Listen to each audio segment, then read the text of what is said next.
Dear students, welcome to biological views. आज हम बात करने वाले हैं बायोटेक्नोलॉजी के बारे में। जैसा कि आप सब लोग जानते हैं कि बायोटेक्नोलॉजी आज के ज़माने की सबसे बड़ी ज़रूरत है।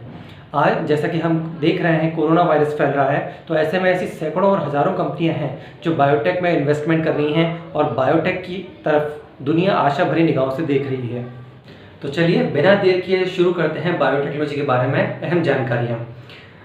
सबसे पहला सवाल ये उठता है कि बायोटेक्नोलॉजी होता क्या है। तो बायोटेक्नोलॉजी जैसा कि नाम से पता चलता है, बायो और टेक्नोलॉजी इन दोनों के कॉम्बिनेशन को ह्यूमन वेलफेयर में कैसे यूज़ किया जाए, माइक्रोब्स का यूज़ कैसे किया जाए ह्यूमन वेलफेयर के लिए, इन सब बातों के कॉम्बिनेशन को ही बायोटेक्नोलॉजी कहा जाता है। अब बात कर लेते हैं कि इसमें कोर्सेज क्या क्या हो सकते हैं। तो इसमें कई सारे कोर्सेज हैं, जैसे BSc, BTech, MSc, MTech, PhD, NET और इस तरीके से डिप्लोमा कोर्स भी इसमें करवाया जाता है। बात अगर बीएससी और बीटेक की करें तो कई सारी यूनिवर्सिटीज़ हैं जो 3 साल की बीएससी और 4 साल के बीटेक कोर्स या 4 साल की बीएससी ऑनर्स इन बायोटेक भी कोर्स करवाती हैं। इन यूनिवर्सिटीज़ में एडमिशन के लिए आपको या तो एंट्रेंस देना होगा या फिर कुछ यूनिवर्सिटीज़ और कॉलेजेस मेरिट बेस पर भी सिलेक्शन करवाते हैं। इसके बाद बात आती है इसमें पीजी कोर्सेज की। देखिए, एक बात मैं आपको क्लियर बता दूं, ग्रेजुएशन के बाद बायोटेक में उतना ज़्यादा स्कोप नहीं है जितना कि आप सोच रहे हैं। एक शुरुआत हो जाएगी लेकिन उतनी अच्छी शुरुआत नहीं हो पाएगी, आपकी सैलरी उतनी ज़्यादा अच्छी नहीं होगी। तो अगर आप बायोटेक फील्ड में स्टेबल रहना चाहते हैं, कुछ करना चाहते हैं, तो आपको पीजी या उससे हायर स्टडीज़ के लिए जाना होगा। अब पीजी कोर्सेज करने के लिए आपको एमएससी या एमटेक आप कर सकते हैं। एमएससी और एमटेक दोनों ही 2-2 साल के कोर्सेज होते हैं और बहुत सारी यूनिवर्सिटीज़ इस देश में, हमारे भारत देश में ये कोर्स करवाती हैं। इसके अलावा अगर आप हायर स्टडीज़ में जाना चाहते हैं और भी ज़्यादा पढ़ना चाहते हैं तो आप नेट या पीएचडी के बारे में सोच सकते हैं। नेट और पीएचडी दोनों में एंट्रेंस एग्ज़ाम करवाया जाता है।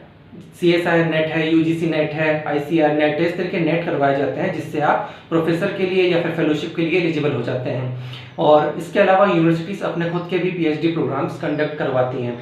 तो ये कई सारे ऑप्शंस आपके पास अवेलेबल हैं।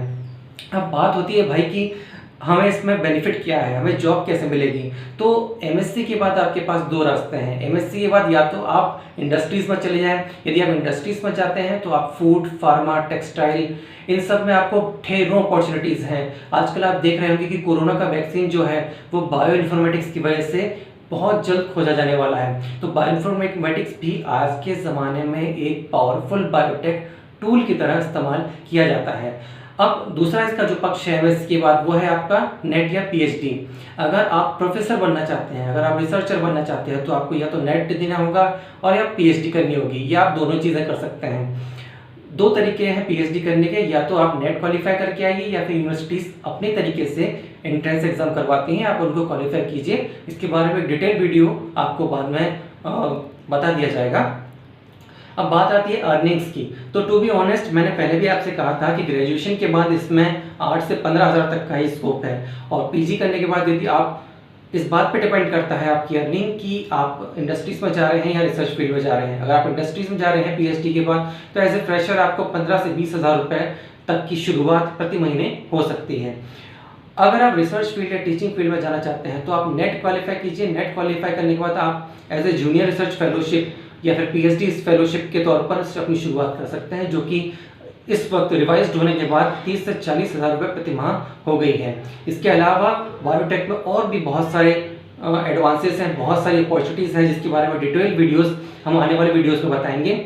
और बायोटेक, माइक्रो और जूलॉजी, इन सभी की क्लासेस टॉपिक वाइज आपको क्लियर करवाते चलेंगे। बने रहिए हमारे चैनल बायोलॉजिकल व्यूज़ के साथ। Thank you.